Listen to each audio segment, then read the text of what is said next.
എന്നെ വേണ്ടാന്ന് പറഞ്ഞ അതേ ആളെ എന്റെ വീട്ടിൽ വന്നിട്ട് അവരെ ഫംഗ്ഷന് ഞാൻ ചുവന്ന കോട്ടിട്ടിട്ട് ഞാൻ വായിച്ചു തന്നു.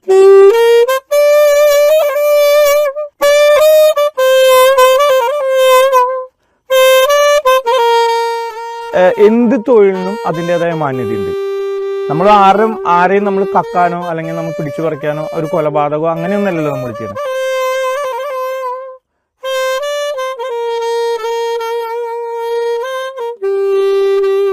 2019 ഡോക്ടർ അംബേദ്കർ 35ാമത് ബെസ്റ്റ് എക്സലൻസി നാഷണൽ അവാർഡ് പ്രഖ്യാപിച്ചപ്പോൾ അത് കേരള സ്റ്റേറ്റിൽ ഒരാൾ എനിക്ക് എന്റെ പേരുണ്ടായിരുന്നു. എല്ലാവരും കണ്ടാൽ തെറ്റിദ്ധരിക്കും ഇത് മീനിനെ ആകർഷിക്കാൻ വേണ്ടിയിട്ടാണ് ചെയ്യുന്നതെന്ന്. സത്യത്തിൽ അതല്ല സംഭവിച്ചത്. രാവിലെ തന്നെ വലയിടാൻ ഇറങ്ങും.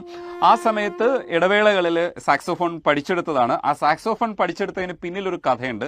ആ കഥ തേടിയാണ്, ഇല്ലെങ്കിൽ ആ കഥയാണ് ഒരുപക്ഷെ കിഷോർ കുമാറിന്റെ അടുത്ത് നമ്മളെ എത്തിച്ചേക്കുന്നത്.